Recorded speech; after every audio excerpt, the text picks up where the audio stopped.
All right, Caleb, get warm tonight. You know, it's more than just ice and snow that people have to worry about, especially for those experiencing homelessness. It is Erie's cold, which is set to stay below freezing in the coming days. And our Tom Kowalski spoke with a few local homeless shelters that have been dealing with the influx of residents this winter. Tom, how have they adapted this year? Well, Mike and Eva, all homeless people are able to sleep outside in the warmer months. In the colder months, like right now, that's obviously not the case. Now, this leads them to seek help at homeless shelters across the city, something that's led to many of them operating at full or near full capacity.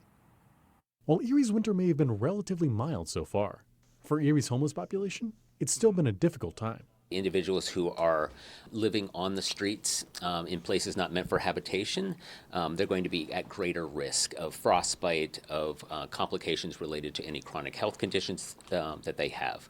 Kirk Craze, executive officer of the Erie United Methodist Alliance, says they help Erie's homeless population through their seasonal homeless overflow shelter, Our Neighbor's Place. It is the shelter of last resort in Erie County. Our Neighbor's Place rotates its location between various local churches every 2 weeks, allowing the unhoused to find a warm, safe place to eat, clean themselves, and sleep during the winter months. Joseph Coomer, of the First Presbyterian Church of the Covenant, explains. Our Neighbor's Place is a seasonal shelter that runs basically from mid-November to mid-March. We have 38 beds this year. There are some extra beds at some of the year-round shelters that are open once the cots are filled here, and so we try to get folks to those. One of those shelters is the Community of Caring on East 8th Street. Co-operations manager Randall Harris tells us why it's so important for the community to work together to help those in need.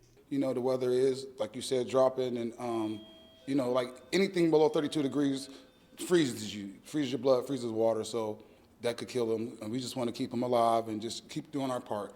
And just like I said, work diligently as possible. Got to get our, you know, our journey to stop homelessness, definitely in the wintertime. Now, these shelters do want to emphasize their need for help around this time of year, especially after the holidays, when it seems people seem to get a little bit less generous. And with that weather likely to get colder in the coming days and stay below freezing there, now is an important time to make sure that Erie's homeless population stays warm. Live in front of the studio, Tom Kowalski, Erie News Now.